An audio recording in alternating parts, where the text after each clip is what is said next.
When I was 6-year-old, I received my gifts. My first grade teacher had this brilliant idea.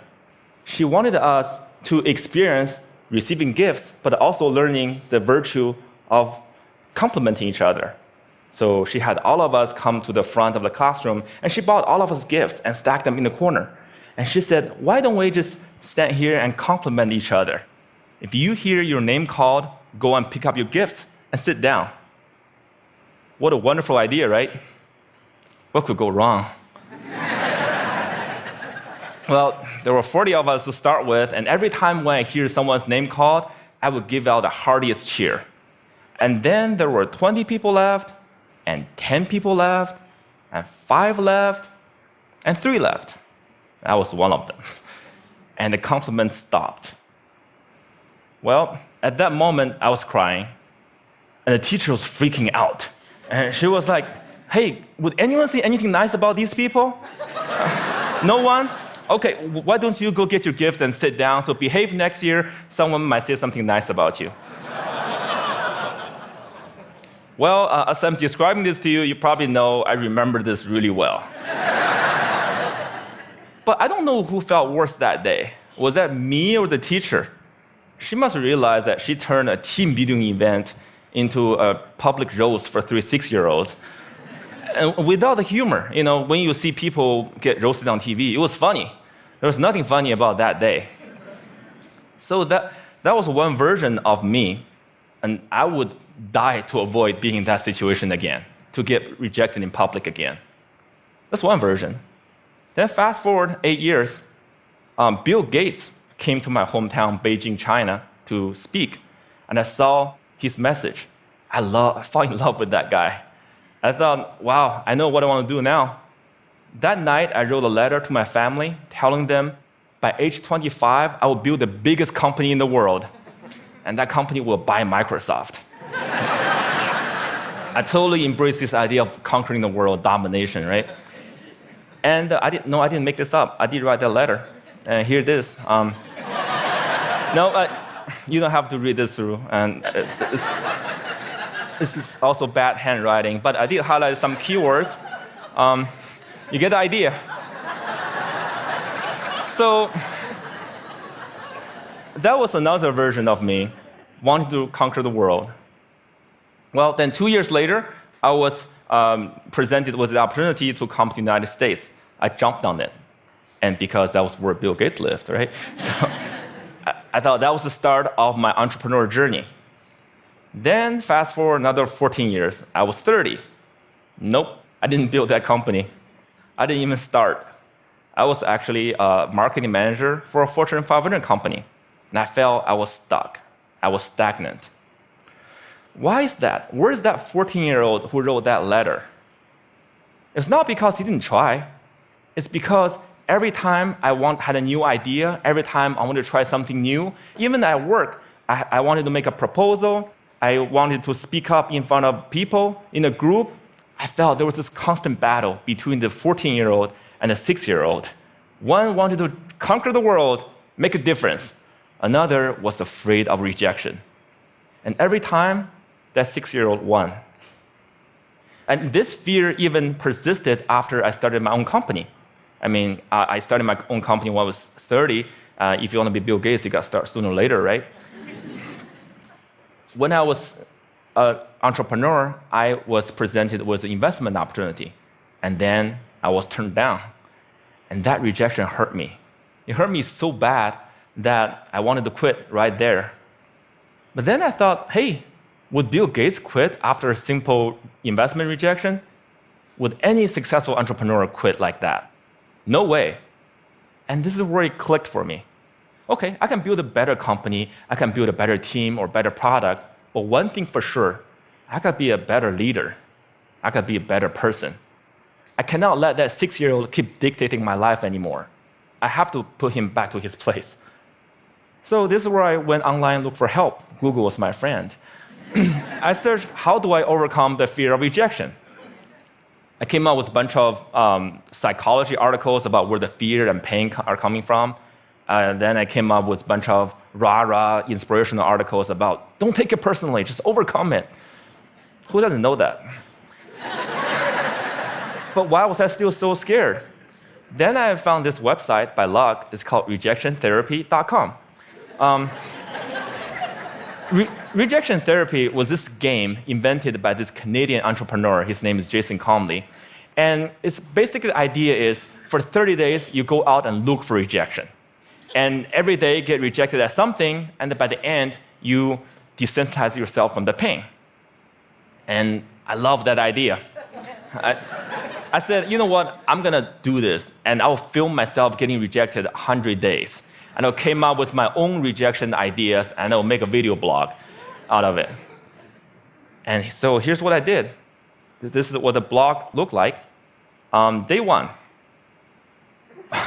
Borrow $100 from stranger. So this is where I went to where I was working. I came downstairs and saw this big guy sitting behind the desk. You know, he looked like a security guard.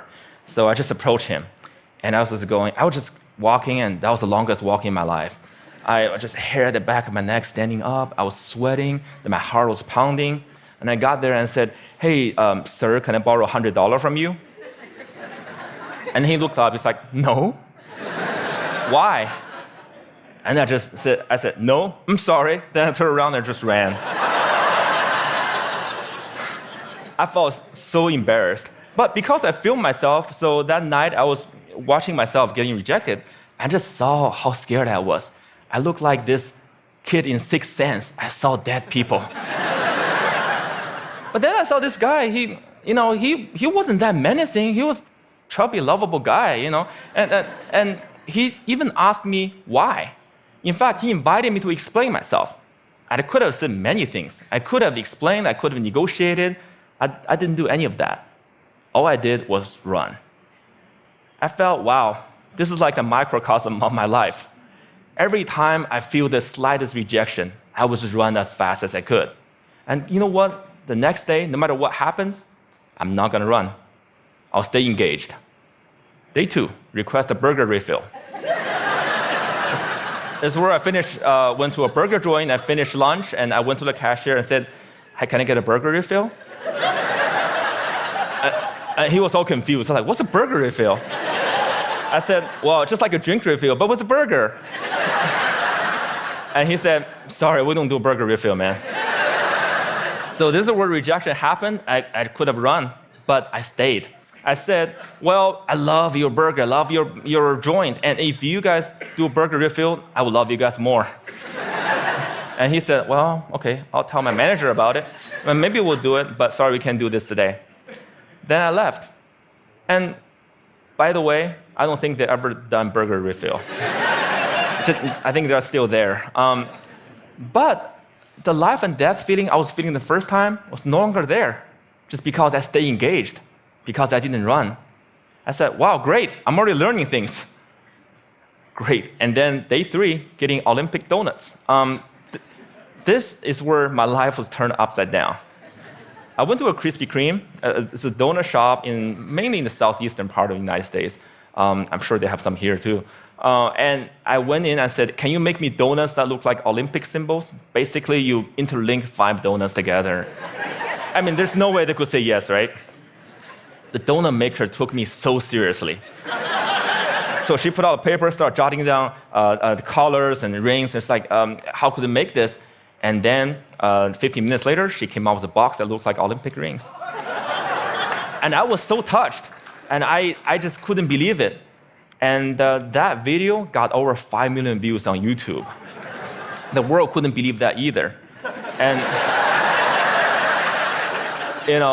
because of that, I was on in newspapers and talk shows and everything, and I became famous. A lot of people started writing emails to me and saying, what you're doing is awesome. But fame and notoriety did not do anything to me. What I really want to do was learn and to change myself. So I turned the rest of my 100 days of rejection into this playground, into this research project. I wanted to learn, see what I can learn. And then I learned a lot of things. I discovered so many secrets. For example, I found if I just don't run, if I got rejected, I could actually turn a no into a yes. And the magic word is why. So one day, I went to a stranger's house, I had this flower in my hand, and I said, knock on the door, I said, "Hey, can I plant this flower in your backyard?"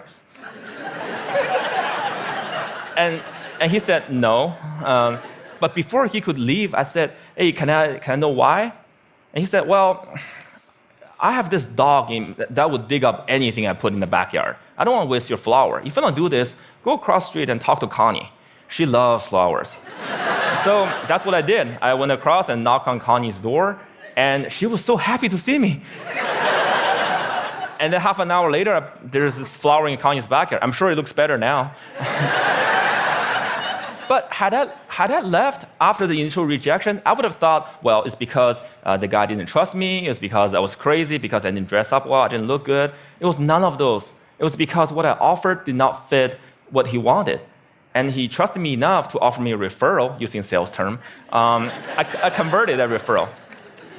Then one day, I also learned that I can actually say certain things and maximize my chance to get a yes. So for example, one day I went to a Starbucks and asked the manager, hey, can I be a Starbucks greeter? He's like, what's a Starbucks greeter? I said, do you know those Walmart greeters? You know, those people who say hi to you before you walk in the store and make sure you don't steal stuff, basically. And I want to give a Walmart experience to Starbucks customers. Well, I'm not sure that's a good thing, actually. Actually, I'm pretty sure it's a bad thing. And he was like, oh, yeah, this is how he looked. His name is Eric. He was like, I'm not sure. This is how he was hearing me. I'm not sure. Then I asked him, is that weird? He's like, yeah, it's really weird, man. But as soon as he said that, his whole demeanor changed. It's as if he's putting all the doubt on the floor. And he said, yeah, you can do this, and just don't get too weird. So for the next hour, I was the Starbucks greeter. I said hi to every customer that walked in and give them holiday cheers. By the way, I don't know what your career trajectory is. Don't be a greeter. It was really boring. But then I found I could do this because I mentioned, is that weird? I mentioned a doubt that he was having. And because I mentioned, is that weird? That means I wasn't weird. That means I was actually thinking just like him, seeing this as a weird thing. And again, I learned that if I mention some doubt people might have before I ask the question, I gain their trust. People will more likely to say yes to me. And then I learned I could fulfill my life dream by asking. You know, I came from 4 generations of teachers. And my grandma has always told me, hey, Jia, you can do anything you want, but it'd be great if you become a teacher. But I want to be an entrepreneur, so I didn't. But it has always been my dream to actually teach something. So I said, what if I just ask and teach a college class? So I lived in Austin at the time, so I went to University of Texas in Austin, knocked on professors' doors and said, can I teach your class? I didn't get anywhere the first couple times, but because I didn't run, I kept doing it, and on the 3rd try, the professor was very impressed. It's like, no one has done this before. And I came in prepared with the PowerPoints and my lesson. It's like, well, I can use this. Well, when you come back in 2 months, I'll fit you in my curriculum. And 2 months later, I was teaching a class. This is me. You probably can't see this. This is a bad picture. You know, sometimes you get rejected by lighting, you know. But when I finished teaching that class, I walked out crying because I thought I could just fulfill my life dream just by simply asking. I used to think I have to accomplish all these things, I have to be a great entrepreneur or get a PhD to teach. But no, I just asked and I could teach. And in that picture, which you can't see, I quoted Martin Luther King Jr.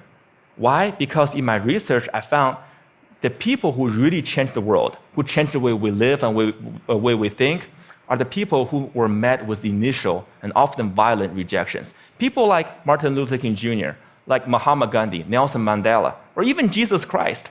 These people did not let rejection define them. They let their own reaction after rejection define themselves. And they embrace rejection. And we don't have to be those people to learn about rejection. And in my case, rejection was my curse, was my boogeyman. It has bothered me my whole life because I was running away from it. Then I started embracing it. I turned that into the biggest gift in my life. I started teaching people how to turn rejections into opportunities. I used my blog, I used my talk, I used the book I just published, and I'm even building technology to help people overcome their fear of rejection. when you get rejected in life, when you are facing the next obstacle or next failure, consider the possibilities. Don't run. If you just embrace them, they might become your gifts as well. Thank you.